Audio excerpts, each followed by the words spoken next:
Hello and welcome to the Clock and Talk, an Arsenal podcast, and we're covering, for fuck's sake. Good job me and Schwinn are a lot more prepared than you, because if we came on and went, oh yeah, we didn't watch the game either, we was on the piss, it'd be a pretty shit podcast. Well, Mesut Ozil is the best number 10 in the Premier League. Yeah, that all looks good on paper, but there's never been a football match played on paper, so it's not really worth much.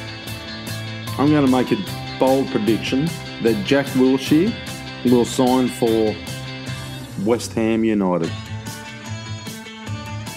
It's time to start watching football with your eyes. I think people listen to what the commentator's saying and have that as their own opinion, but if you watch what's going on, you'll see things a lot clearer. Schwinn, who do you think is going to win the Golden Boot? I think Alexis Sanchez might do a number on that this year. Okay. Tony talks about a clock being right twice a day. Tez is right every day. Try it from 5, lads. Fucking beauty. Hello and welcome to the Clock and Talk. Thank you for listening. Thank you for downloading. You follow us on Twitter at clockand_talk. We're also on Facebook, and the podcast will come out on YouTube and all good podcast apps. So hit fucking subscribe, you bunch of cunts. Okay, each and every week I'm joined by two arseholes of the world, Tony and Schwinn, and they are with me this week. How are we, Tony? Yeah, I'm good, thanks. I'm so bored without Arsenal. I've watched so much football that just feels shit. And we've still got another over 2 weeks to go. So painful time to be an Arsenal fan, but I'm good. Very good. And Schwinn, I believe you've travelled halfway around the world and to Shitsville, and now you're back again, mate. I am back indeed. To be honest, I'm not too arsed about no Arsenal. The last 2-3 weeks have been all about Arsenal. So it's good to have a break from all that. And the results have been very, very good while I was away. So that works out well as well. And it's just good to, get everything else in order while we wait on the next game. So a welcome break, if you ask me. Yeah, fair enough. I'm kind of missing the football, but we've had the NRL start over here this weekend, so that's kept me busy, as well as having a punt on the GGs. So, and the F1 Did you get Cheltenham over there, or were you talking about Australian racing? Yeah, I did get a bit of that over there. I did have a look at your couple of horses. It's fucking weird, your horse racing. It's so weird. It was a track that it must have been obviously Cheltenham, the track where it's hurdles. Is it hurdles? They jump over the Cheltenham's jump. Oh, yeah. Yeah, and they're racing next to the fucking hurdles. I'm like, what the fuck's this shit? Yeah. No, it was, I did have a couple of bets there, but I did no good, so it's very hard. Well, you got a tip for us? It's finished now. I can tell you every horse that won if you want. It's not worth anything. No. All good. What, do you only race once a fucking month or something? No, so Cheltenham, we have like 4 or 5 major festivals, where it's like the biggest prize money and the best horses come out to race. They don't race all the time like your horses. That's why we have horses with like records of 15-0 and then they retire. And Cheltenham Festival is one of the big festivals, which was from Tuesday to Friday. Oh, okay, fair enough. Okay, well, we have got together to talk about this Rennes game. Obviously, a lot of people were a bit sceptical. Would Arsenal go through to the Europa League, or was that the end of us? Those who haven't watched it already, well, I'll give you a spoiler. We did go through and we won 3-0. Tony, thoughts when the lineup did come out, mate? Spot on for me. I mean, it was the same as United, apart from the keeper obviously changed and the Socrates suspended, so Mustafi came in. I wasn't sure if he would bring Torreira back in, just because obviously Torreira can't play for another 2 Premier League games, so he wouldn't have played for a long, long time. I personally wouldn't. I agree with what he done, but I thought he might have done. I was walking to the ground and I saw some tweets coming in saying, I can't believe Mustafi's at right back, but obviously he wasn't, and looking at that lineup, he was never going to be. But yeah, I had absolutely no complaints. I thought Emery got it spot on. Yeah, all the apps come out I think they fucked it all up in the on the apps on the phones and that, because I looked at it and it was a bit of a mess as well. And I know one of our listeners, Glenn, he actually messaged you. I think it was Schwinn. You were talking about the lineup as well, and he went, "Oh fuck, the app fucked up." So that was all. I don't know what happened there, but Schwinn, your thoughts on that lineup, mate? Ditto. If it, as they say, if it ain't broke, don't fix it. And considering how well we did against United on the front foot, happy to sit back when we were down on our energy levels. That system suits us. And I think we've spoken about it on here before, that a back three doesn't necessarily mean a defensive formation. Especially if you have players like Ramsey in the middle who are going to cover a lot of distance. They'll be a part of the defensive setup and also combine going forward.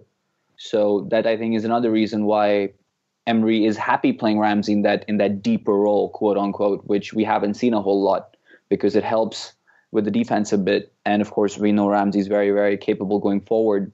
So happy to see that Ramsey is given that role. For the time he's here, I think we'll probably do that a bit more.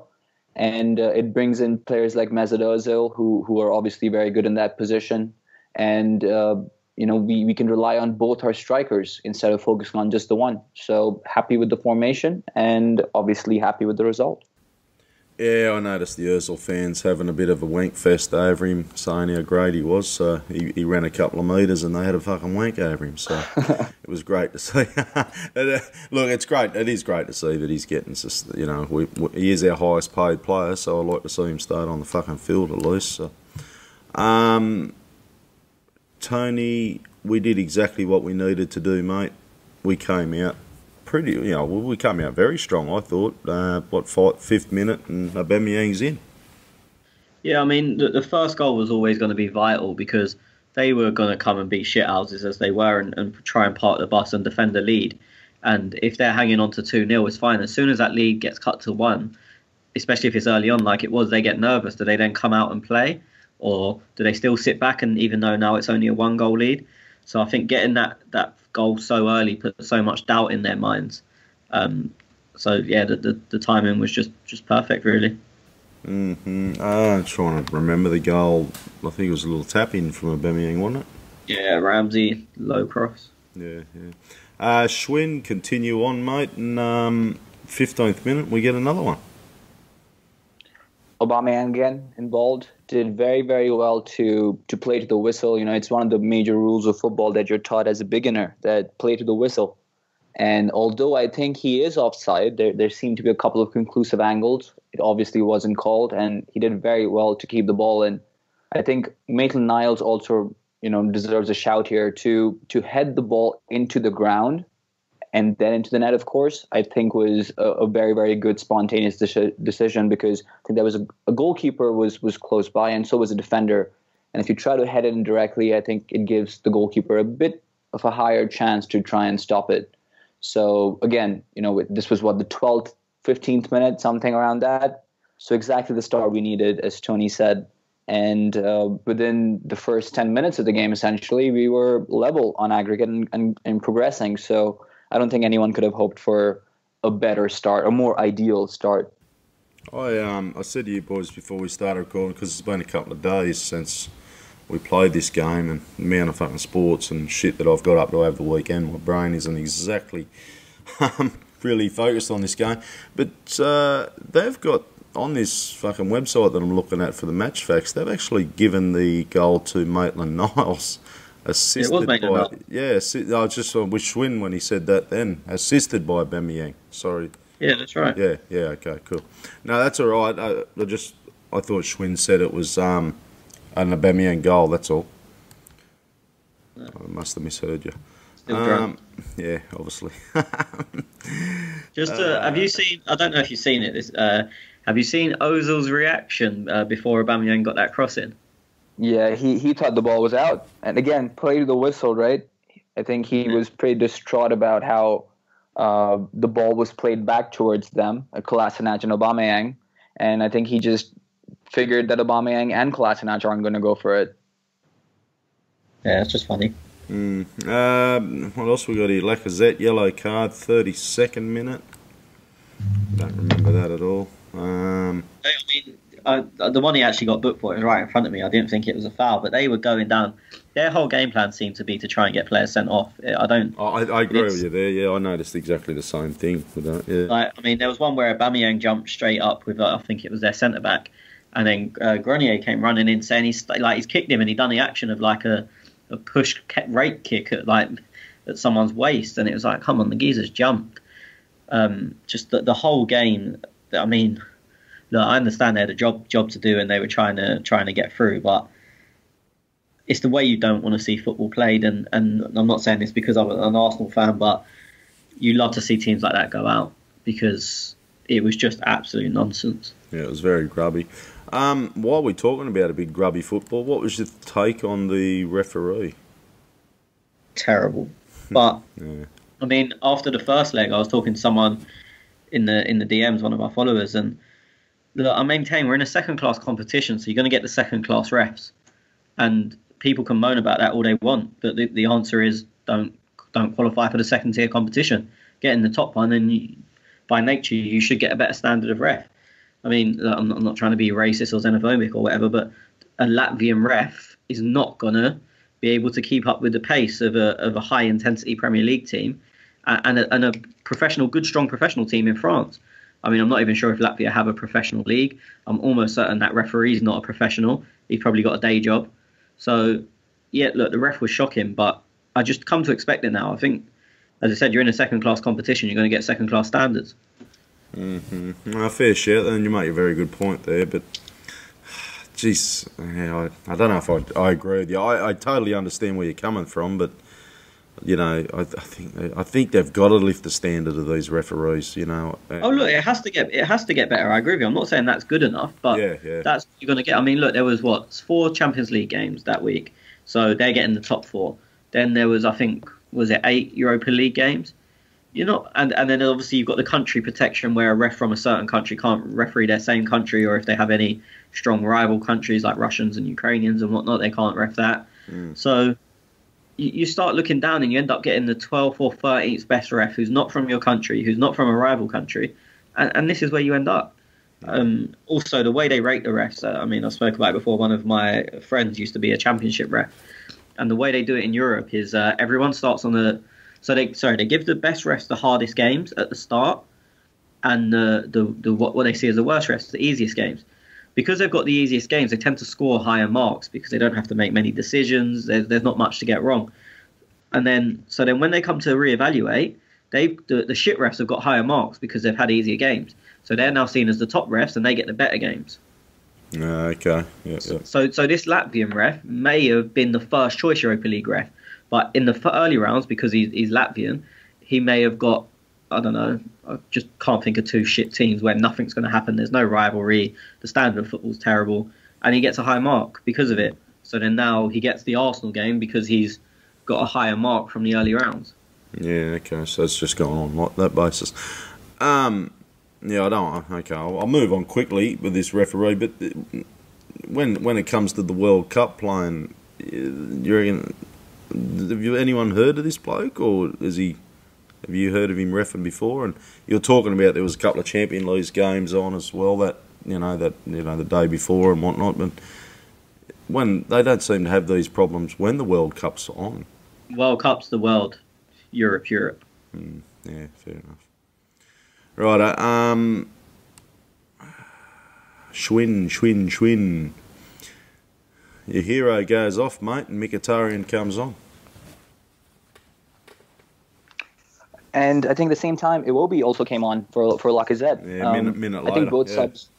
Yeah, I think both subs were very, very good. Obviously, it shows in terms of what happened, but essentially, Emery took off Ozil, who I think was almost out of the game, for a lack of a better phrase. He wasn't quite feeling it. I think at that point, Rennes were attacking us a bit more. They hit the post a couple of times, one time being offside, of course.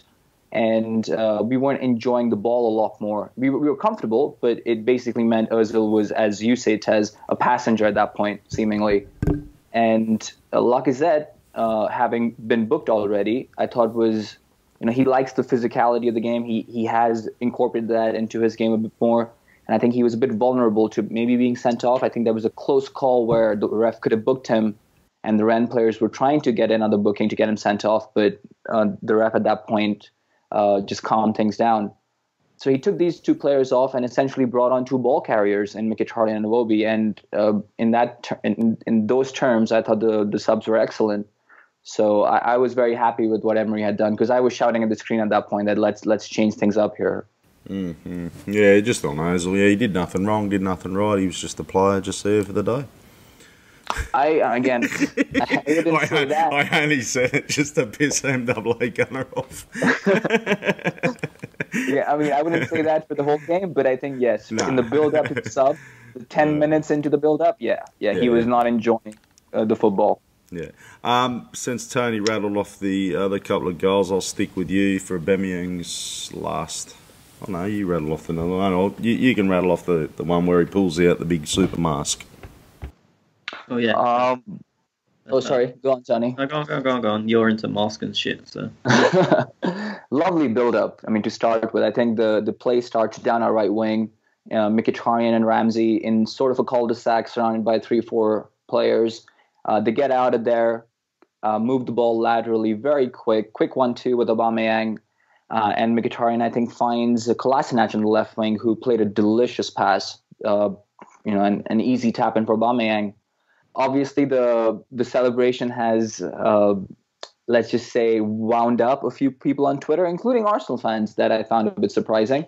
But to me, it's a sign of him finding his scoring boots again. We know he struggled for the past 2-3 weeks, although he did score that winning penalty, a penalty against United.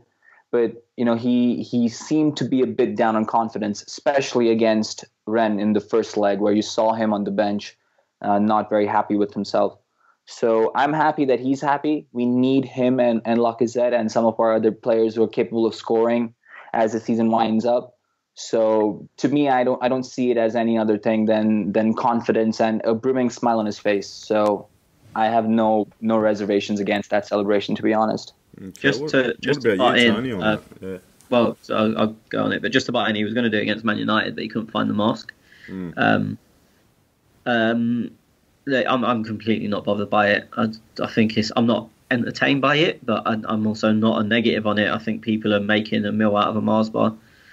I just have no opinion on it, really. I'm a bit like Schwinn usually is. Fuck's sake. What I don't get, and it's a question I don't know if either of you know the answer, what's he actually been booked for? Like, I know it's for putting a mask on, but what rules he broke? Like, I saw the ref book him and I thought, I don't actually know what rule he's broken here. I don't know. Couldn't tell you. Don't know. Yep. He didn't take his shirt off. I'm pretty sure. I don't think. Like, am I right in saying, as far as I'm aware, I could be wrong, it shouldn't have been a booking? Shouldn't have been a booking. Like, he never used to get booked when he done it for Dortmund, did he? No. No idea. I couldn't tell you one or the other. I think it comes down to this shitty ref. Yeah, no, that's, as I said, I was like watching it, and there was a big debate on the radio on TalkSport as I was driving home from the game. And yeah, again, I don't really care about it, but I just thought, what has he actually been booked for? Yeah, what's the booking? Don't know. Yeah. No, I don't know. I'm a bit like you, Tony. It doesn't get me all hard and stiff over the fucking mask, but I don't care either way. It's good on him. Makes him happy. Yeah, I'm more in the fair play because there is people that enjoy it. It's not for me. It doesn't add anything for me, but it doesn't take anything away. I said it's for me. It's a slight positive because some people will enjoy it somewhere. Yeah, absolutely. Torreira came on 87th minute. Ramsey off. That's just a bit of a, I'd imagine, give Torreira a couple of minutes, waste a few minutes as well, and nothing really much on that sub. Kolasinac 90th minute, yellow card. He refused to take a throw on because he said his shoulder hurt, and they booked him for time wasting. Fucking gee, that's right. This fucking ref. Anyway, I don't want to. I'm starting to remember the game now as we're going through all this. I won't get hung up on it though, but yeah, because you've pretty much explained why the ref's a fucking idiot. So, your man of the match, Tony? I mean, look, this is going to get stick because he missed a couple of easy chances. But Aubameyang gets 2 goals, and they're the goals that get you through. I think you have to give it to him. But I mean, the 2 chances he missed were a joke, really. But yeah, as I said, we expect that from Aubameyang. He's going to get goals, he's going to miss chances, but when his 2 goals are the goals that get you through, I think it'd be very harsh to not give it to him. Yeah. Schwinn? Yeah, I mean, hard to disagree with that logic, but just to break the monotony, I'd say Ainsley Maitland-Niles. I thought he had a very, very good game. Comfortable in possession, comfortable out of it, made some very, very good challenges. Seemed to motivate his team a lot in instances where he was sliding in and throwing the ball out for a throw-in. So I was very impressed by him. Yeah, I'm just going to look. I agree totally with you boys. However, I don't want to copy you boys, so I'll run with Granit Xhaka. Thought he was absolutely outstanding. He just dominated the. Nah, look. I thought Ramsey's probably worth a shout. Maitland-Niles, he's there, worth a shout. Actually, Mustafi's copped a bit of stick the last, couple of weeks as well. He probably deserves a bit of a shout. Well, he still had his one arsehole moment where he tried to cut inside on the edge of our box and lost the ball and they hit the post. That's right. Yeah. So yeah, he just can't help himself, can he, Mustafi? There's always one. Like, I think at that point it was 2-0 as well. So if they score there, at that moment we're out, and then obviously the rest of the game to try and do something about it. But yeah, he just can't. There's always one. It's going to happen. Just one shit moment he does. I just want to get your guys' opinion before we move on to some questions, because I remember seeing after that game, and I know we've said it here before, that Lacazette, he's a god in some Arsenal fans, but performance-wise on that goal, I personally didn't see what a lot of people who are about, but I could be wrong. Tony? For me, again, it's another one that comes down to your line. I don't think he done anything too great. I don't think he done anything too bad. I would have subbed him a hell of a lot earlier because they were clearly trying to get him sent off as soon as he got booked. They were targeting him. I think the one that Schwinn was talking about earlier was, it's another stupid UEFA rule that, this is going to be so boring. In the Premier League, the subs warm up on the side where the linesman isn't, so they can't influence anything. For some reason in Europe, they switch it. So Lacazette's made, I'm not even sure if it was a foul. I think their left back tried to clear the ball and actually kicked Lacazette and then gone down rolling round. And all of their subs have instantly jumped around the linesman, who's right next to it, and going in. And you can see they're clearly trying to get him sent off. So I'd have taken him off as soon as that happened, to be honest. I don't actually think he done much wrong, but when you're walking the tightrope like that, and he had to stop. I mean, he is quite a physical player. He loves backing into people, going shoulder to shoulder, and obviously he presses quite hard. And he stopped doing it, which is clever because he knew he would have got sent off if he carried on. But when you take that away from Lacazette, I think you take away half of his game. So at the moment, he can't press anymore. He can't go 50-50 anymore. For me, I don't really see why he's on the pitch. And it's not his fault. I think he done the right thing. But I think Emery probably could have subbed him 10 minutes earlier. Yeah, okay. Because I was actually thinking, and I'll go to you in a minute, Schwinn, but I was actually thinking that, he's been really good the last couple of weeks in the Premier League, and I'm hoping that it's fatigue's not starting to catch up to him a little bit. Could be. Yeah. Yeah, I mean, could be. He's played a lot of minutes, obviously. Started against Tottenham, started against Man United. Obviously, didn't feature against Rennes in the first leg, but he is, or the second leg against Bate, of course. I think, look, I'm not his biggest fan, as you boys know, but I think he satisfies the purpose. And, certain players are in the team to bring out the best out of others. Olivier Giroud is that sort of a player who tends to do that. They come with their own problems and their inefficiencies, but they bring out the best in others. And I think Lacazette does that very well, particularly for someone like Aubameyang. You could also argue for Mesut Ozil. He brings a certain demeanor and work rate that helps take off some load off of Ozil. So he definitely plays a role in the team. He is not the quintessential goal scorer we thought he would be, but one could easily argue that's because of Aubameyang's introduction into the team and how we've changed up because of that. Maybe if that was never to happen, we'd see Lacazette in a more prominent role up front where, he's asked to stay up top a lot more. but I think he definitely has a role to play in this team, and I don't see him being subbed or removed other than for fatigue, which obviously is not going to be a case now because we have the next 2 weeks off. Mm-hmm. Yeah, absolutely agree totally with that. Now, clockandtalk.blogspot.com. Craig done some ratings, and if you want to, any listeners out there want to join these boys with Craig and that doing a few articles, feel free to contact us, flick us a DM or something, and look, it's open to anyone. So, Craig, he did some ratings. He's the man of the match. He couldn't split them by the looks of it. Aubameyang 9. Oh yeah, Aubameyang was the 9. Most of them 8, 7.57. So yeah, he goes on. The worst was. It wasn't really a worst. They're all 7.5. Oh, 7 Mustafi. Iwobi a 7, Mkhitaryan a 7. Okay. So yeah, so you can, if you want to join up with that and give the boys a hand writing a couple of blogs, feel free to contact us. Okay, let's get into some questions, lads. So I'll just touch quickly on a few of these because when Schwinn put the question thread up, it was obviously, now we've got Napoli, and we will go through that game again and get your thoughts on that soon, boys.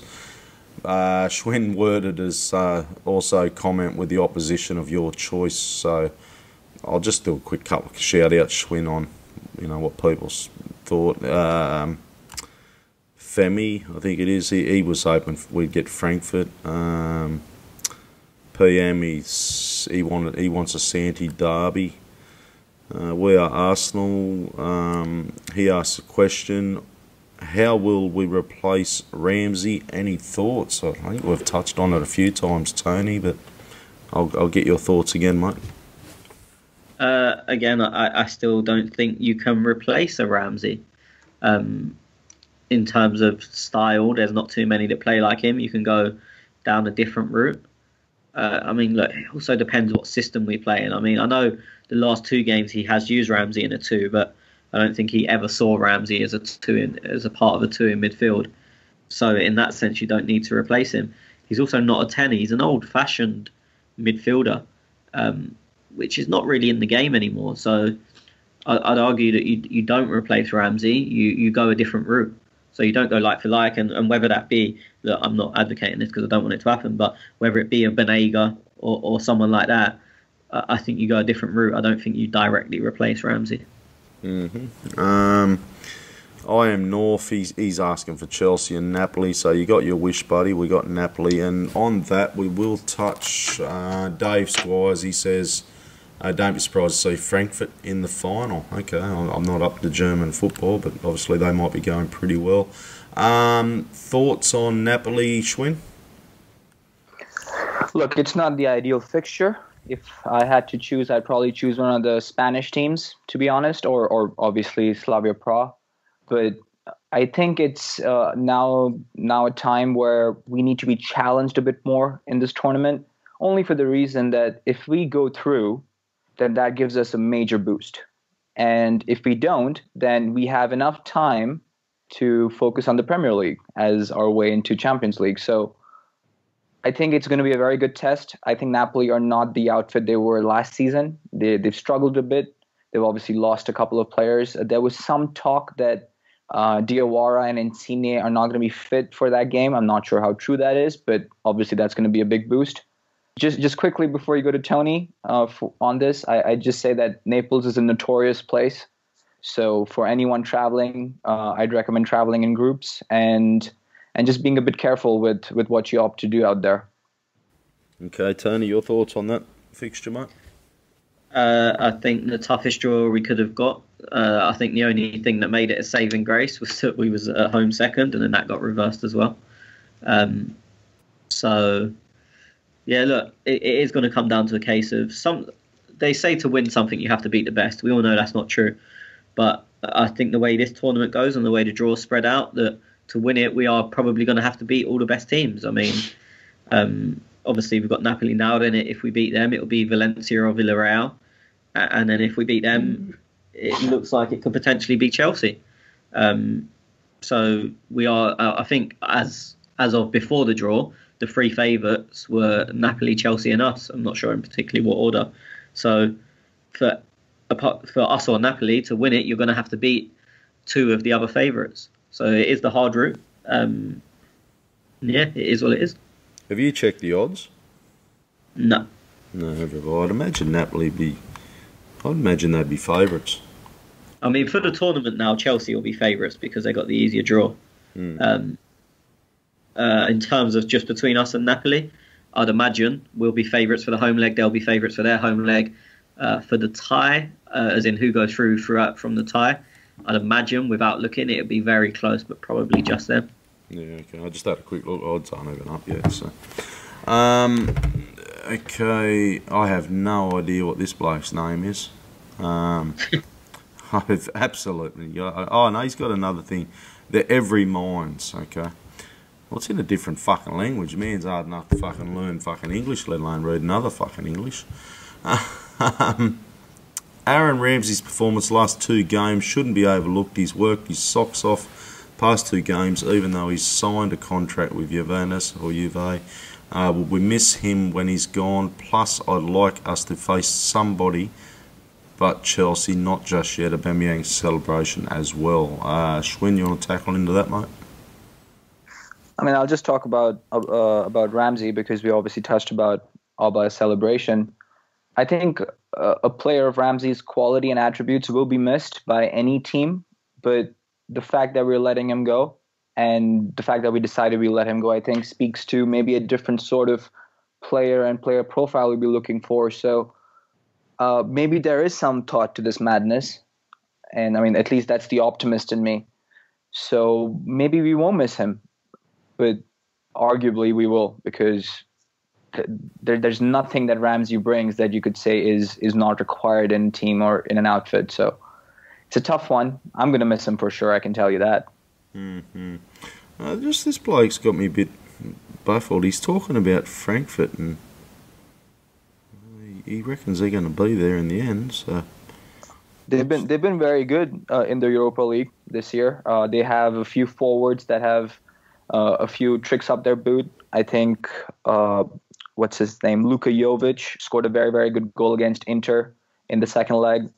Sebastian Haller is a decent player, and of course they have Ante Rebic, who is injured currently, but I'm not sure on his timetable. That's another reason I didn't want to face them or Benfica, who again have some tricky wingers and tricky forward line, and we all know that we struggle back there. So those two teams are a bit scary. Yeah, I was just looking. They've gone undefeated since looks like around the 20th of January. So they've had a good little run going on. A couple of draws in there though, but yeah.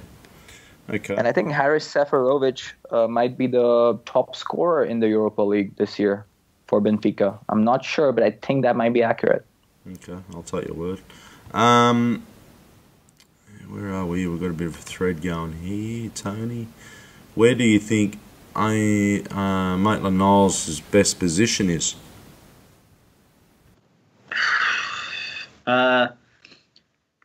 I think he was always earmarked as a centre midfielder. I think he's now at the age where he's never going to get a centre midfield spot for Arsenal. So he can either retain as a utility player, and that's not always a bad thing. I mean, as I said, he'll still get 25, 30 games a season across all competitions, across various positions. Or he can go and look elsewhere for somewhere where he is going to get a solid start in a position he wants, but albeit at a lower level. So I think that's probably a choice for him to make. But I see him as a utility man. But I think most squads need utility men. They can play 2 or 3 jobs. I mean, I'm just like, look at Chelsea, for example. I'm not saying Ainsley's the same as, but Azpilicueta has played centre-back in a 2, centre-back in a 3, right-back, right wing-back, left-back for them. And, I mean, he's a very good player. But again, like Nacho for us, he's played left-back, left centre-back in a 2, left centre-back in a 3. These utility players do come in handy, and you do need them in the squad. I'm just looking. So David, that was from David, and then he goes on, Schwinn. My second question, how many questions does MAA gonna ask on average per podcast? MAA responds, I'm the heart of the show. MAA Gunner, you're about as popular as a turd in the punch bowl, mate. Schwinn. Sandeep says, can Arsenal backtrack and offer Ramsey a new deal? Oh, I don't think so, can they? I mean, unless he fails his medical and Juventus decide not to sign him, then of course we could. No, that won't happen. That won't happen. We are hearing you though, mate. Vish, haven't heard from Vish for a while. What is going on with Mafropanos? Does Emery not rate him? We answered one on this last week, didn't we, Tony? You were touching on it. He was left out. Yeah, I feel like this question's come in quite often now. Yeah, just recap on what you did say last week, if you remember. Well, I mean, he was out until December, so you can kind of you would earmark the kind of Europa League group games and the early rounds of the Carabao Cup as fixtures for him. But he was injured, so you kind of rule him out there. He's then not been put in the Europa League squad, and you'd expect him to be playing the kind of games against who did we beat last round? Barté. They're the kind of games you expect him to be in, but he's not in the squad. And does that suggest he's not rated? Maybe. I mean, it seemed the decision was between him and El Neni, who goes in the squad. And we've not seen El Neni in these games either. So for me, I would rather put the younger guy in who may be needed in the first team at some point, rather than El Neni, who you know what you're going to get from him. Look, I'm only watching the same as everyone else. It looks to me like Emery doesn't rate him because he's given him about 10 first team minutes since he's been here. But look, it's a complete guess, and everyone's going to make their mind up based on what they see, and that's just what I believe, but that doesn't make it right.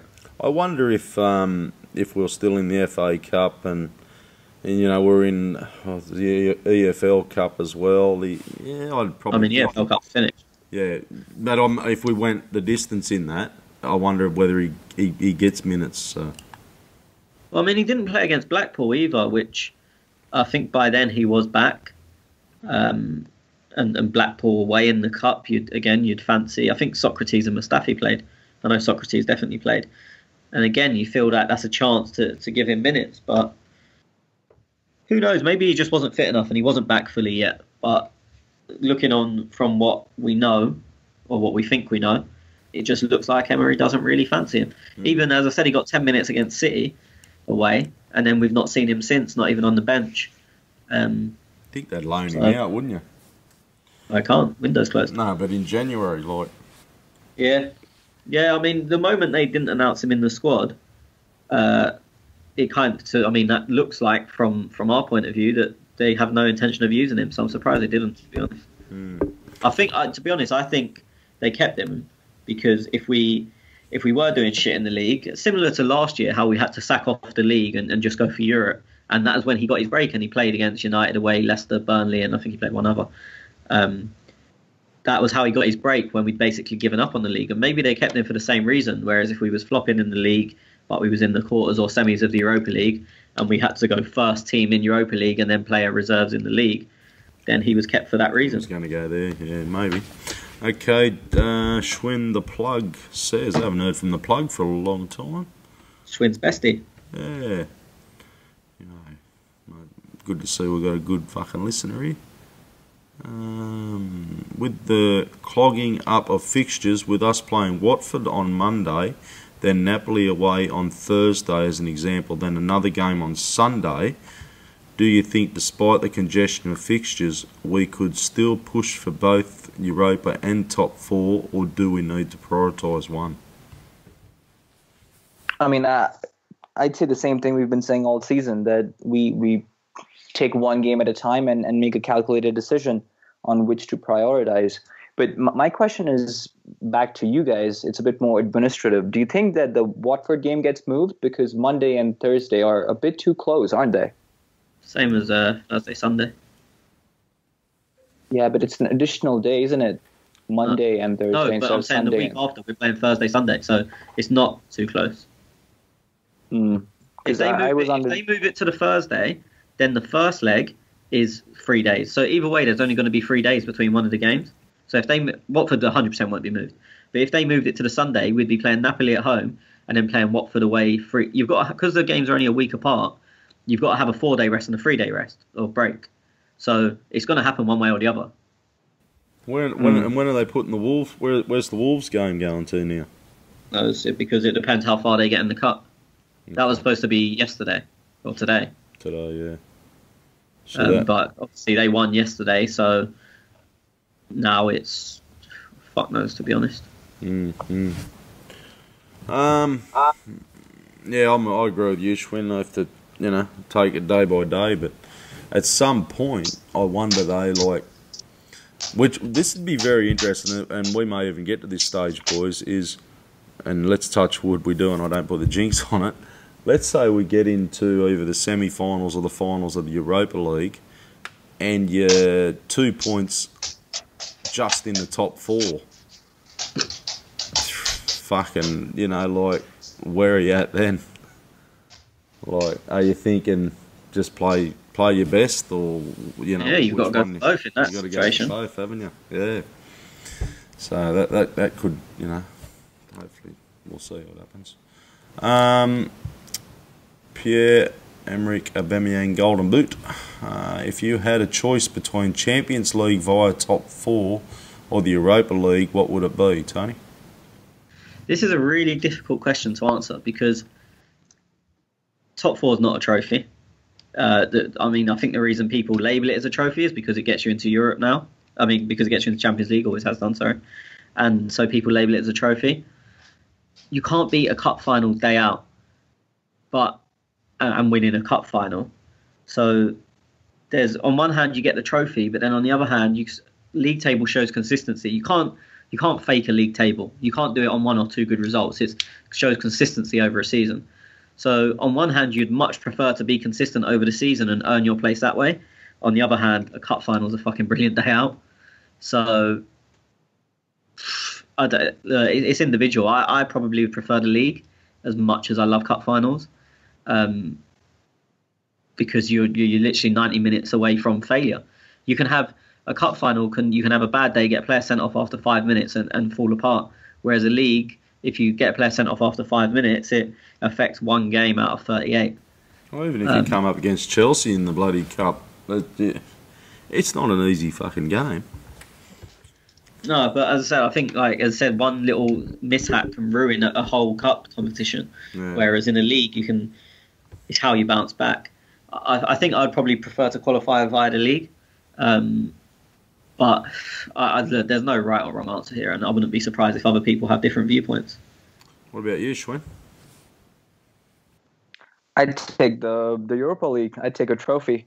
This is, of course, assuming we win the thing.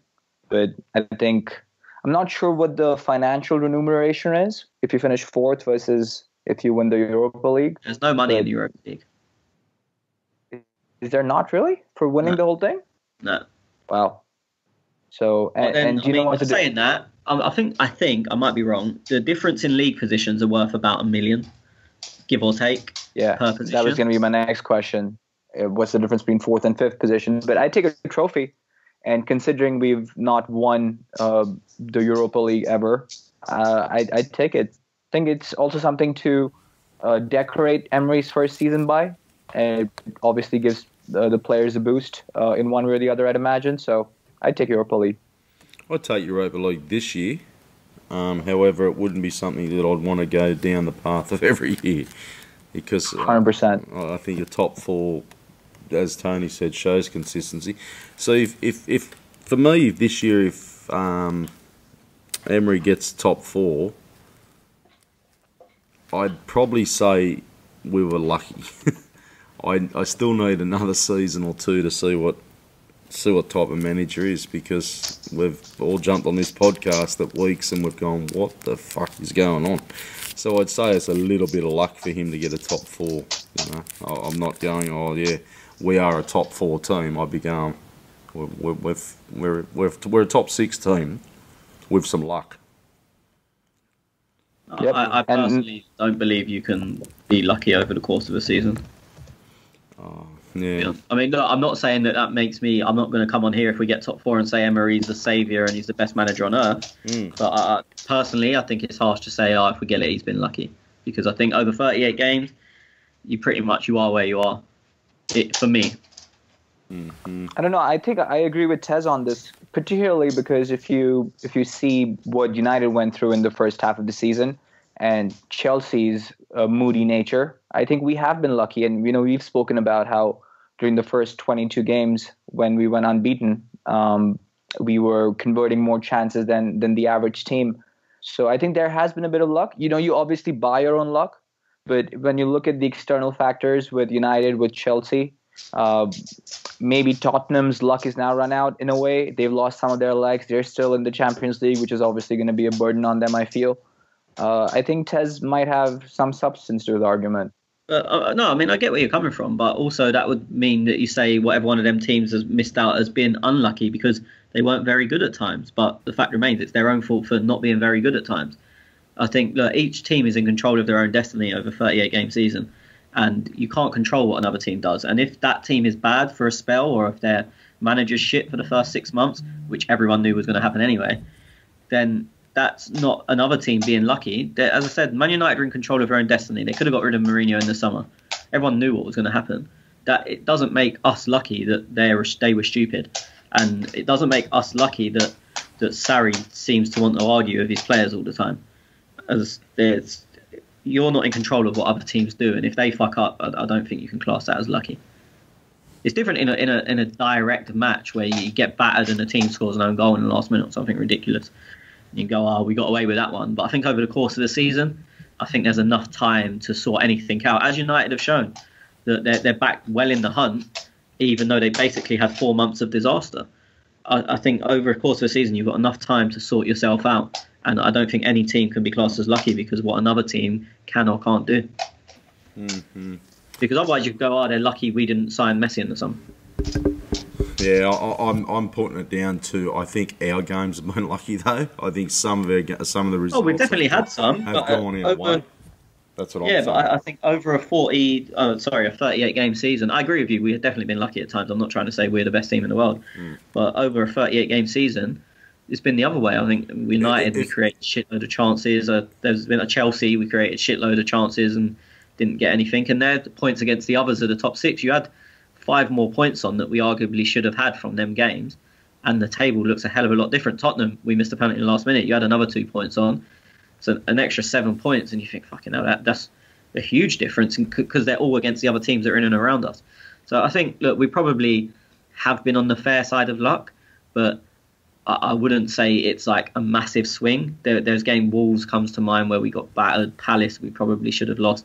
But on the flip side, there's other games where it hasn't happened. As I said, I think if there was a scale, we're just on the positive side of lucky rather than unlucky. But I wouldn't say it's like we've been massively lucky this season. I'm just looking up. There's a bit of a thread going on here. MAA Gunner. Do we have too much loyalty with Bellerin? I feel as if... I'll go to Schwinn on this because I know Tony's thoughts on Bellerin.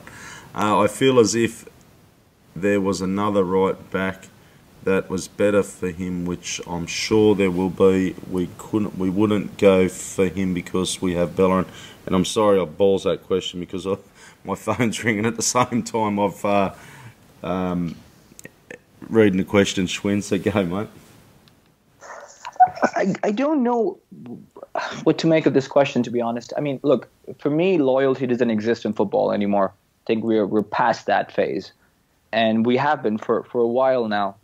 I think a club like ours, which is run on the self-sustainable model, relies on income streams other than cash injection from the owner, will look for value. If a Man City come in, let's say, or a PSG come in with 100 million, just to pluck out a figure, I don't think we'll hesitate because I think we can get someone of Bellerin's quality for a lower price than that, for a much lower price than that. So I don't necessarily agree with that assumption that we're loyal, so we won't sell him. I don't think that rings home with me. Mm-hmm. He goes on. When we went to a back three, Ox was playing way better than Bellerin, but when Bellerin became available, Wenger would use Ox to the left because he couldn't drop him, but had to accommodate for Hector. Is it, like I said, there's a bit of a thread here. Sorry, I mean, I've not read the thread, so I might be going over old ground, but I don't agree with that at all. Because Chambo did keep Hector out the team for a bit. It was only the main example, which I'm sure is what MWA Gunner is thinking of, is in the cup final. But we had no one that could play on the left. And I know if I had the choice between Ox playing left wing back or Hector, and one playing one playing the other, I'd go Chamberlain there every time. So, for me, it's not the case. As I said, I know the one memorable game he's thinking of, but I don't agree with the statement as a whole at all. To sum it all up, he said he's a good right back, but there's much better players out there technically and defensively. Just going up. There's a few threads here, which is good. A few of the listeners are jumping in and having a bit of a say. Sandeep says, rumours that Monchi's heading to Sevilla. Thoughts? As of recording this podcast, he has now gone to Sevilla, and I think it is nothing to do with Arsenal. I was talking to Schwinn and Tony about it. I was saying that I just don't think I can't understand why he's gone there, Schwinn. It's just it's a bit baffling, you know. I mean, people like this survive on reputation. You know, you can have a very, very bad term at a club. Let's just say Roma, for example, where he's had an under average term as compared to his time at Sevilla. But because he's Monchi and his name carries that weight, he will go on and he'll continue to attract the big names. Going back to Sevilla, though, I'm not sure what that entirely means for his reputation. I think he has a reputation to live up with, and to shy away from another quote-unquote challenge, for me, doesn't reflect well on him. Now, Tony obviously brought up a good point that I'll let him bring up when it comes to him, but I think this reflects badly on Arsenal. To me, it seems like there have been talks since there was talk of Sven leaving starting January, and the fact that there was recurring information coming out. Now, I don't know how much of this has been hyped by the media, but I think what is clear is that we wanted him. Sanllehi, Emery both have a decent but they have a good relationship with him. Emery certainly has a working relationship with him. And to me, it seemed like the obvious move. I don't think it reflects well on us that we're in negotiation with someone for 2 months, 2.5 months, and Sevilla come knocking, and in a matter of a couple of days, seemingly they get the man. So that's something I thought we had left behind with the introduction of someone like Sanllehi, but apparently not. No, I think he's about 50 now, and I just thought, well, I don't know, and I'll go to you in a minute, Tony, but like it just, for me, wanted to be, I would want to be tested a bit more, and you know, the Premier League we talk about is the best league in the world, and hey, you're amongst the best managers in the world, the best players in the world, so why not jump on that ship for 2 years? But go on, Tony. Yeah, look, I mean, I don't know. My 2 pence on it was, I mean, I can't remember the exact statement, Shrin will remember, but he tweeted something yesterday about essentially saying home is where the heart is. That wasn't what he said, but it was something along those lines. And for me, I don't know if he has a family. I presume he has. And they've spent pretty much their whole life, including his playing career at Sevilla. He obviously moved abroad for 2 years, or just under 2 years. And maybe it just didn't suit his family. And look, I think as a man or as anyone, you've got to do what's best for your family. I mean, I'm assuming money is never going to be an issue for him. He would have got more at Arsenal, but money is probably not his main factor. Happiness is, and if you can go where your family's happy, Sevilla as well, if anyone's ever been, has a very weird, different way about it. It's a strange culture, and often people struggle to adapt elsewhere from that. I mean, most famously at Arsenal, Reyes just couldn't adapt to London because he was Sevilla born and bred, and he got used to that way of life. Even after us, he went to Madrid and couldn't settle there either. And then when he went back to Sevilla, he started playing okay again.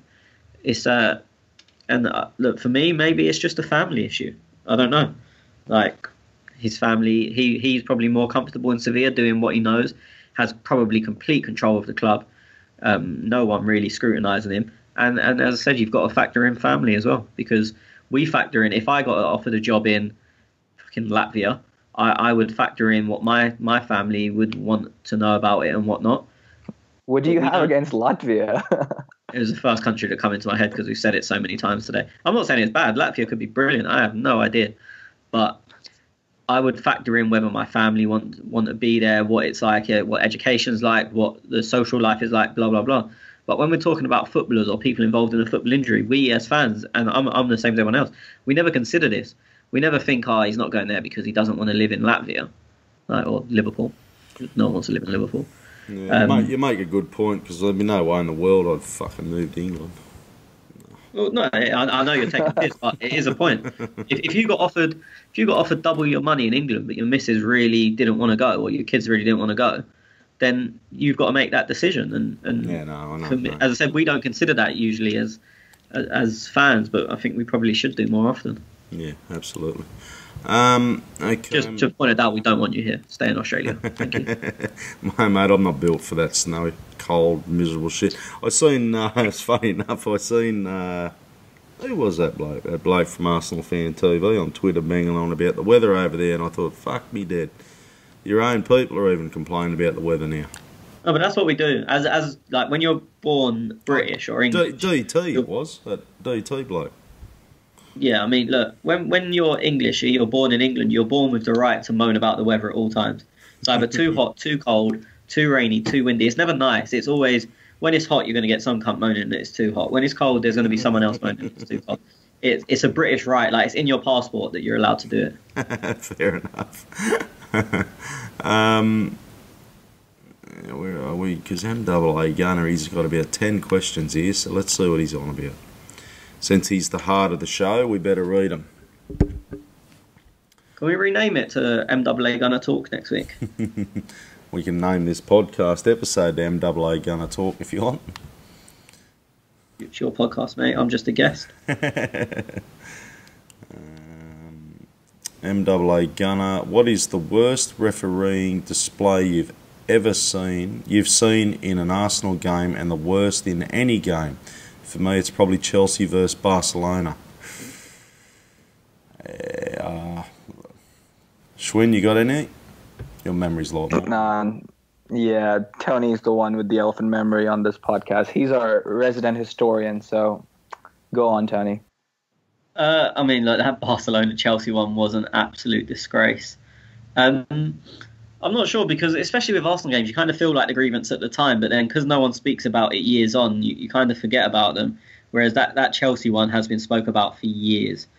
I can't think of an Arsenal game off the top of my head where we're still speaking about it a long time after for a complete horrible refereeing performance. Like, there was Liverpool. I mean, our one is probably Liverpool in the cup final, and I think it was 2001, where On-show handballed on the line when we were 1-0 up. It would have been 2-0 or a penalty, and we went on to lost 2-1. But that was one incident. I wouldn't say the ref had a horrible day from memory. But that's probably one of the only... Oh, I know, sorry. I'm talking absolute shit. The worst Arsenal one was Mike Riley in the 50th game at Old Trafford, when from the 49 unbeaten. He was horrible. I'm not sure if it reaches the Chelsea-Barcelona level, but it wasn't far off. Sorry, that just clicked in my head halfway through talking. No worries. I got nothing. I remember Do you remember that game? Do you remember the game I'm talking about? Yeah, but I not really. I can't really remember it. No, I'm struggling. I'm struggling. Kind of. Essentially, you're talking to the two blokes with the goldfish memories. Yeah, I mean, I didn't expect you to know, to be fair. I like to call it selective distortion. Yeah. I mean, essentially, the ref just allowed... It was Reyes, who obviously we've just spoke about. The ref just allowed them to kick shit out of us at all times, and then gave a penalty for Rooney diving, which is the goal that made it 1-0. They end up winning 2-0. But I think Phil and Gary Neville, between them, just kicked Reyes about 30 times during the game and were getting away with it. And they weren't like little tackles. They were just smashing him at all times. And I think they've pretty much come out and admitted it since. That their game plan was to unsettle Arsenal, which you can decide what that means for yourself. I mean, obviously in the tunnel after, I think we end up getting a few players banned because Fabregas threw a pizza at Ferguson's head because there was a bit of a disturbance in the tunnel. So yeah, that's definitely from memory the worst I can remember for Arsenal But I'm not sure if that matches the Chelsea-Barcelona, which was, I mean, just the most ridiculous game I've ever seen. I'll go a couple of really recent ones was the... sorry, Schwinn, I've cut you straight off then, mate. No, I have another one to add, so go on. Look, the two that come to mind was one, obviously, Roma going out of the Champions League. That was fucking woeful. And you guys remember the final couple of years ago, was it Real Madrid versus Juve? 2 years ago, was it? Well, when Mandzukic scored the bicycle kick. That was pathetic refereeing. Pathetic refereeing that game too, I remember. I can't remember any. I don't remember either of those games. I only remember that one really because I've got a mate of Cavola's Juventus. He brings it up to me every fucking day. So. But it wasn't the best referee. From recent memory, again, a singular decision, perhaps not the worst day for the ref in total, was when Van Persie was sent off at Nou Camp because he couldn't hear the whistle. And I think he had a pop-at goal or something, and the referee decided to book him and send him off. That was quite a horrific decision, in my opinion, that ended up costing us the tie, essentially. Yeah, I mean, you're right. The reason I didn't include that, and then there was also one against Bayern Munich at home where I think we were 1-0 up and Lewandowski pushed Koscielny, and they got a penalty and Koscielny got sent off for it. And again, it was a horrendous decision, but they're one-off decisions that had a big impact on the tie. But as a whole, I wouldn't include them as a whole, like, horrendous refereeing performance. Okay, well, we'll keep moving on because he's got a few here. Should we lose all our first legs just to make the second legs worth watching? Should we? No. What the fuck? Bit disappointed by the mask. It was not worthy moment and a waste of a yellow card. This is MAA Gunner, the heart of the podcast. If Ospina cares about Arsenal, he'd score a shit ton of own goals for us to go through. Can he play? I don't think he can he? I'm not sure. No, I think he can. If I had to put money on it, I would say he can. But I'm not 100%. Because I know that domestically there's that rule. But I remember when Courtois was at Atletico, Chelsea said they put that clause in the contract and UEFA said, we don't give a fuck. Like, it's our competition, it's our rules. Oh, well, there you go. You probably will play them. What was you going to say, Sean? I've seen some confusing stuff on Twitter that I think it was the guy who writes for The Standard, I forget his name, who covers the Arsenal. He said that Arsenal have to get because of the reason that Tony mentioned, that UEFA doesn't have those same rules. Swin, shut up. You cut out. You cut out. What? We couldn't hear you. Okay, do you hear me now? Yeah, gotcha. You just rambling on this bloke. All right. Go, mate. Okay, I'll start from the top. You might have to edit that bit out. So what I saw on Twitter was a bit confusing because I think someone who writes for the Standard mentioned that Arsenal will have to give permission because of the reason that Tony mentioned, that UEFA doesn't have the same rules as the FA when it comes to loans. The club can seek permission from the parent club. So I'm not sure what that quite means. I'm not sure how that quite works out, but that's just something I came across, so I thought I'll share it with you guys. I think, if I remember rightly, that Atletico were going to ask Chelsea for permission, and Chelsea said they were going to say no, and UEFA said, don't bother, it's our rules. And he ended up playing. So I don't know if... I mean, obviously the UEFA rule supersedes anything else. So I think also the Premier League are bringing in a rule that they can play. I'm not sure if that's in fully yet or it's coming in next year. But as I said, I'm not 100%, but if I had to put money on it, I would say that he can play. Okay. Why is everyone moaning about Arsenal and offering Ramsey a contract? His wages will be too much for us. We're rebuilding as a club, and by the fine, we're ready to compete. Ramsey will be retired. By the time we're ready to compete, Ramsey will be retiring. It's good for him to make the most of these years, and us to rebuild. Agree with that statement, boys? I don't. But it's going to be 10 years. years before we start competing? Because Ramsey's, 28? I don't see him retiring until he's at least 35, 38. I would be happy to... Look, if at the end of the day, it's not my money. It's not my... Look, I may sit here and moan and go, fucking hell, Ozil's on 350k. What's he bring to the table? But at the end of the day, it's not my money. So if they paid Ramsey 350k, as the rumoured figures suggest, I wouldn't care. And honestly, if he's scoring you a couple of assists and a few goals, throughout each game, are we all worried about what he was on, or what he would have been on? Or would we be thinking, oh, he's 28, fuck, he's going to retire in 2 years? What did we waste that money for? I don't know. How do you think about that, Tony? Look, I always think as fans we get way too involved with what people are earning and what their transfer fees are and all that shit. Sorry. The only time I think it matters is if it's stopping you from buying someone else. So if we couldn't sign our next targets because Ramsey was earning too much, then you have to start questioning it. Obviously, that's unknown. You're never going to know that. And even if we buy someone in the summer now and it's someone good, everyone will just go, oh, see, we couldn't have got him if Ramsey stayed. But you don't know that. So I think we get too involved as fans. I agree with what you're saying. And you're never, as I said, you're never going to know because you can't have your cake and eat it, so to speak. Mm-hmm.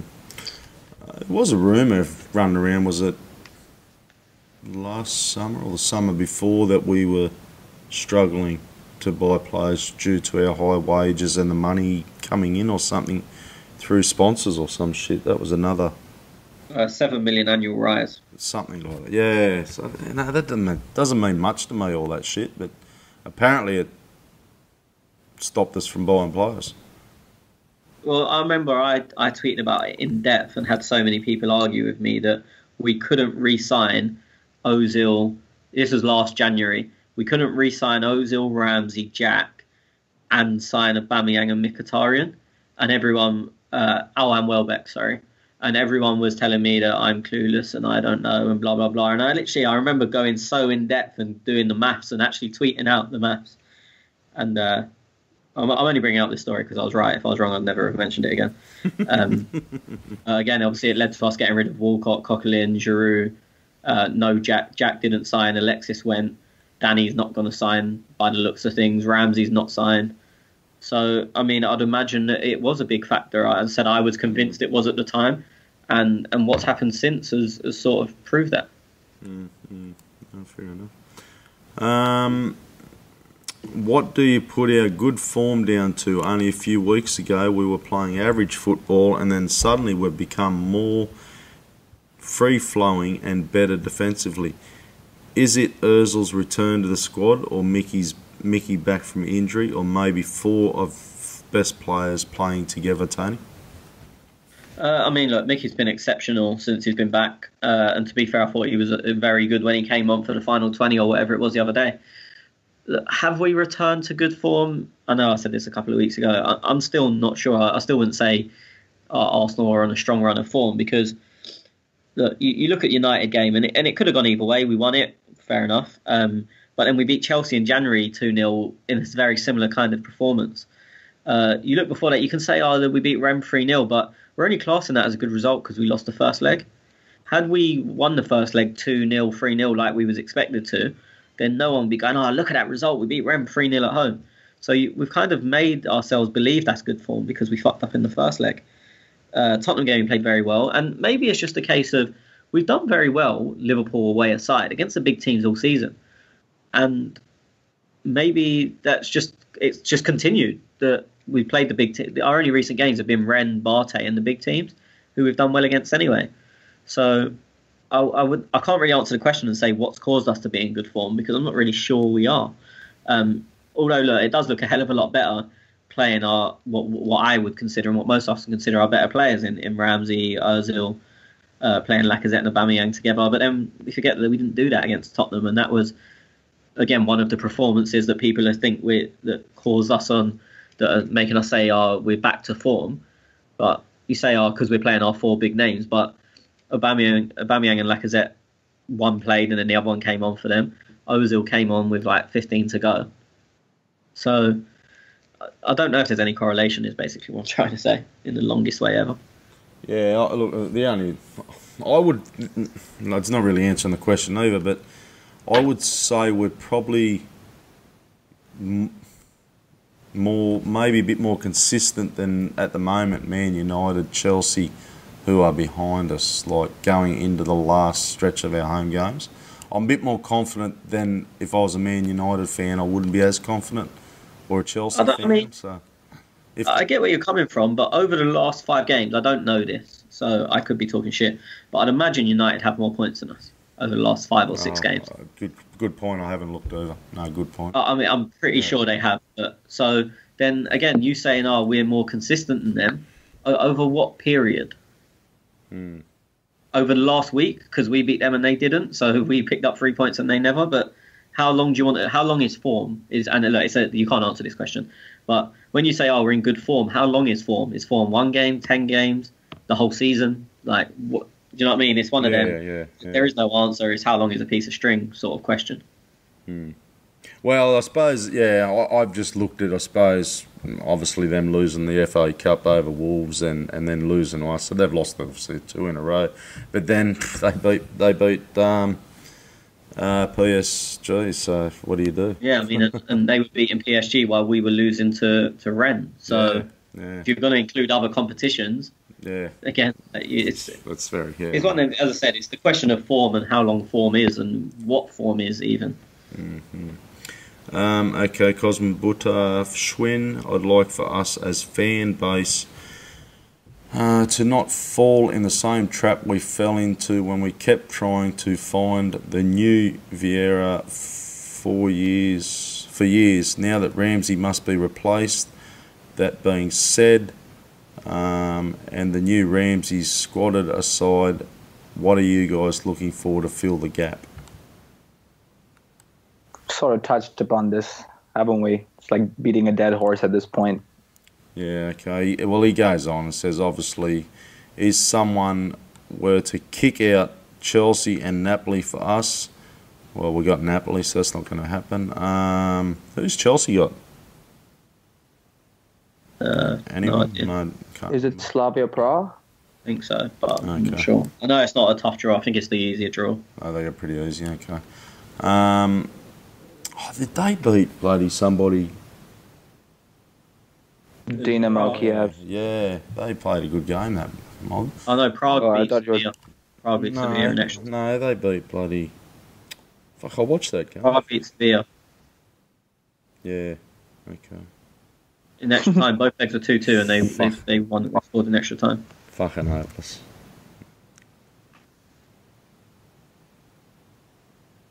Yeah, I am here. I'm just looking. Riveting podcast. You could just listen to me. I'm right. You don't need to search.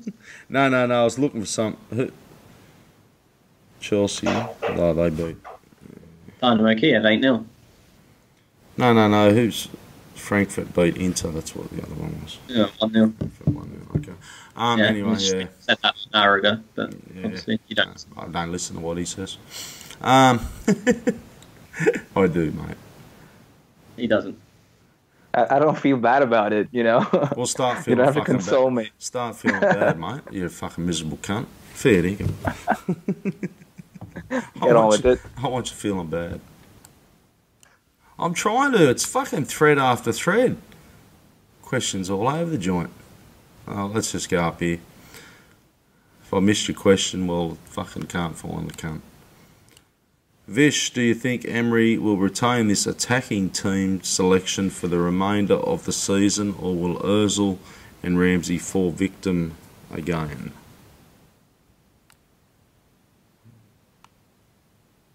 Schwinn? Any time you can answer that, mate? Very tough one. I think we'll see a bit more rotation, especially if we... Well, I wasn't sure what it was for me or not, but... Well, he said Schwinn. Oh, I said fucking Schwinn. I missed that, my mistake. But yeah, I think it's going to be tough, and I think we're going to see a bit more rotation now, especially with some more fixtures clogging up our schedule. We might see a bit more rotation. Okay. I was just Tony Pierre-Emerick Aubameyang Golden Boot says Maitland-Niles in danger if he doesn't find a new position. Oxlade left Arsenal in a large part due to this. A good point. Chamberlain left because he didn't want to be a wing back. It's literally as simple as that. As I said, I think you need utility players. I think most teams have utility players that can do a few jobs. Maybe they're more specialist at one job at the other, but I mean, I think Liverpool are full of them. Fabinho's played 3 roles this season. Milner's played at least 3 roles this season, probably more. Not even roles, defined positions he's played 3 of. In terms of roles, he's played fucking hundreds. So I think you need them players. It's whether he can take being that kind of player that is going to play 25, 30 games a season, which he does, which is a lot of games. But it's going to be 5 games here, 2 games there, 1 game in, out, different positions. If he can handle that, I don't think there's an issue. If he can't, then that's where things get difficult. Okay. Dave Squires, another one on Maitland-Niles. Does anyone actually rate Maitland-Niles as anything more than a squad utility player? Almost every tackle is a recovery tackle position play, not the best. Tony, you rate him?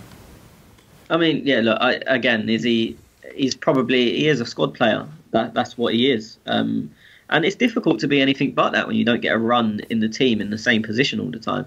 It's very rare a player just comes in for 1 game every now and then and is good. It's very rare across all of football. I don't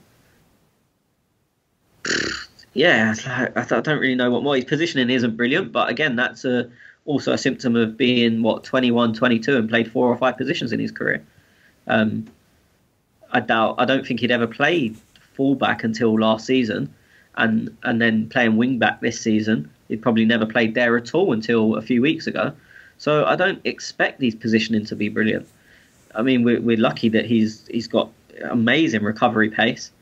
And he seems to pretty much understand the game quite well. And I think we're also talking about him on the back of probably having his 2 best games at wing back for us. I think the last 2 games he's been not exceptional, but very, very good in both. So maybe it's just a sign of improvement. Maybe he's learning the position. All right, I think we all rate him. But let's fast forward 5 years. Where do you see him? That all depends on him. Because as I said, if he wants to be a squad player that still plays a lot of football, I'm not talking he's going to be an El Neni who gets 5 games a season. I'm still talking 25, 30 games a season, which he's done for the last 2 years, and he's broke his leg in that time as well. So it's not as if he's been available every week. Yeah. He was obviously also just out for 4 games not too long ago with, I think it was an illness or a back injury. And a few of us were calling for him like we're missing him because we end up playing Mustafi at right back. So if he's happy with that, then I see no reason why he can't have a very good career at Arsenal. If he wants to be someone that plays in the same, and this was Chamberlain's issue, he wanted to play in the same position every week, and he'd identified that position as centre midfield. If Ainsley wants the same, be it any position, whatever position he chooses, then he probably won't get that at Arsenal. Okay. What about you, Shwin? It's a very tough one because I tend to agree with Tony on this. And I think the biggest aspect of Ainsley is that he's learning. I think the last 2 games are testament to that, where he's improving, he's learning the game a bit more and able to take on opponents of bigger stature. I mean, if you look at the United game in particular, Solskjaer played Pogba essentially on the left to try and exploit that part of the pitch, and we know how that worked out. Martial, again, a very tricky, quick winger, not easy for even the best of defenders to deal with. But I think Ainsley did a very, very good job on him when he came on. I mean, someone like Ainsley, I think because he's been bled in the center of the midfield, I think he's one of those players that need to be involved, need to be moving all the time. I think when the game becomes a bit passive, which happens when you're on the wing, maybe takes him on the blind side, and he is then having to make recovery challenges as mentioned in the question. But physically, in terms of attributes, he has the ability to make those recovery challenges, and I think that in itself is a credit to him. Will he stay at the Arsenal for a few more years, for the many years to come? as Tony said, that's up to him, and obviously depends on who the manager is going to be. But I think he, in the short term, is going to be an important part of the team, especially with Hector Bellerin out. Okay. Sandeep's asking, how many podcasts will you do over the break? It's going to be a boring 2 weeks. I can't remember what we did this time last year, Tony. I'm not sure. I think we've done our ins and outs, but we've already done that during the last international break. If we think of something, it's on we topics. might come back. Yeah, I mean, yeah, we're available to do them, but we don't just want to come on and speak about nothing for 2 hours or whatever. So if we have a subject or something happens in the world of football that we feel needs to be talked about, we'll do it. But we don't just want to come on and just call Tez an idiot for 2 hours, as fun as that will be. Have we done player ratings so far this season? We haven't, have we? No, we haven't. We haven't. No, that's one we can do. Well, Maddie. I mean, look, the replies to this are going to be transfers, but for me, it's way too early. Yeah, no, can't do transfers yet. Maddie, I'm gonna be doing a pod this coming week about XG. So if someone's interested, then keep your ears No one is peeled. interested. couldn't think Not of any literally no fucking one worse. on Earth is Really? interested. You're doing a pod on XG. Yep, With who? Darren, the Delhi Gooner. Oh God. You don't even do that shit here. Because no one cares. Yeah, because you guys don't care. Well, I want to hear what he's got to say just for entertainment. Yeah, I mean it's gonna XG's be. good. Wank, wank, wank, wank, So wank. let's get in first and fucking don't listen to the Indian podcast because we got it exclusive here right now for those. No, that to be fair, I've heard Schwinn when he speaks to an Indian person. Let him do it because his accent is an absolute delight. It's ridiculous. He speaks 2 different languages. He can be in a conversation with 3 people, and depending on who he's looking at, he speaks a different language. Poor old Schwinn. That's a compliment, Tez. Is it? Was that a compliment? It's funny. Maddie says, I love the fact no, he didn't. He said, thanks, guys. Love the pod. He's asking us to discuss a pod or part of a pod on the top 4 race analysis in detail, match week by week. Maddie, as much as we'd all love to share our knowledge on that, I think, Tony, it'd be a pretty boring one. Well, yeah, I mean, there's no debate points. I can say I think I think Liverpool beat Tottenham. You can say I think Tottenham are going to beat Liverpool, and then that's it. You just move on. It's not. Do you know what I mean? Everyone can put their opinions out, and I think I know Maddie's not on Twitter, so we done a thing before where Schwinn found it, where you put in all your scores for the rest of the season for every game for the top 16s, and it gave you a predicted table. We've all done that. I think we tweeted out all the results apart from mine because I said we were going to get relegated because I'm a pessimist, and loads of other followers done it and screenshotted their results. So we'll try and find a link and send that to you, and you look at our results as well. But I think that's probably about the best we can do with that. Yeah. Look, so like Sandeep, we're open to something, mate. And if there's a half decent topic or a bit of news going around, we will float in. Player ratings isn't a bad one. Yeah, player ratings. We might pop back in next week or something for them. Player ratings, they're pretty good. I thought we'd done them this year. We done in out like loan, sell, keep. Loan sell, okay. Righto, boys. I think that's about it. Unless you just want to add anything else to it. No, just in time for the Liverpool game. Brilliant. That's what I was wrapping up myself. You good? You good, Schwinn? Yep, all set. No worries. Righto, everybody. Thank you for listening and thank you for downloading. Subscribe to us on iTunes and all good podcast apps. You can follow us on Twitter at @clockend_talk, and the podcast also goes out to YouTube. Thank you, boys. It's lovely chatting with you two, Grubs, and we'll speak to you when we're back, whether it be next week or in 2 weeks' time. Thanks, lads. Well, just to highlight, our game in 2 weeks isn't until the Monday either, so it would be 2 weeks and 2 days. Okay, a couple of days. Righto. Who is that? Newcastle? Yeah, Newcastle home on a Monday night under the lights. Oh, I don't think I'll be available for that one. Oh no! How will we go on? Oh, you'll have to go on. But funny enough, I've been asked to do the Ask Brothers. No, fucking no, please. The Ask Brothers podcast. Max, he come on a couple of weeks and filled in for Schwinn. Yeah. I'm the only one that don't get asked to do anything. This is ridiculous. But, well, I said I can do it about 8 p.m, but I'm probably the boys will be wondering why I can't record with them. So, anyway, so we'll see. Okay, righto. Thank you, everybody, and we'll speak to you later. Have a good day and good night.